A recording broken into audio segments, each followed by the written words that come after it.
ഹേ curious people, നിങ്ങൾക്കും എനിക്കും ഒരു സെയിം ഗ്രാൻഡ് മദർ ഉണ്ട് എന്ന് പറഞ്ഞാൽ നിങ്ങൾ വിശ്വസിക്കുമോ? ഇല്ല.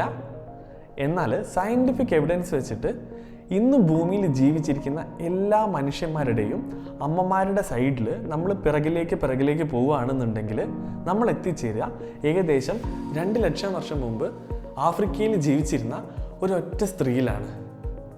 അവരെ ശാസ്ത്രജ്ഞർ വിളിക്കുന്നത് മൈറ്റോകോൺഡ്രിയൽ ഈവ് എന്നാണ്. കാരണം നമ്മുടെ സെല്ലിലുള്ള മൈറ്റോകോൺഡ്രിയയിലുള്ള DNA അത് അമ്മയിൽ നിന്ന് മക്കളിലേക്കാണ് അതേപോലെ ട്രാൻസ്ഫർ ആവുന്നത്. 2 ലക്ഷം വർഷം മുമ്പ് ഇവർ മാത്രമല്ല ഉണ്ടായിരുന്നത്, പക്ഷേ ഇവരുടെ മക്കളിലേക്ക് കൈമാറിയ ആ മൈറ്റോകോൺഡ്രിയൽ DNA ആണ് തലമുറകളിലൂടെ സഞ്ചരിച്ച് നമുക്കെല്ലാം കിട്ടിയത്. അപ്പോൾ അങ്ങനെ നോക്കുകയാണെന്നുണ്ടെങ്കിൽ ഇന്ന് ഭൂമിയിൽ ജീവിച്ചിരിക്കുന്ന എല്ലാവരും ശരിക്കും റിലേറ്റഡ് അല്ലേ? നിങ്ങൾ കാണുന്ന ഓരോരുത്തരും ശരിക്കും നിങ്ങളുടെ ഒരു ഡിസ്റ്റന്റ് കസിനാണ്. ഇതുപോലെ ക്യൂരിയസ് ആയിട്ടുള്ള മൈൻഡ് ബെൻഡിങ് ആയിട്ടുള്ള കൂടുതൽ വീഡിയോസ് കാണാൻ വേണ്ടിയിട്ട് സബ്സ്ക്രൈബ് ടു ക്യൂരിയോസ്. ബൈ.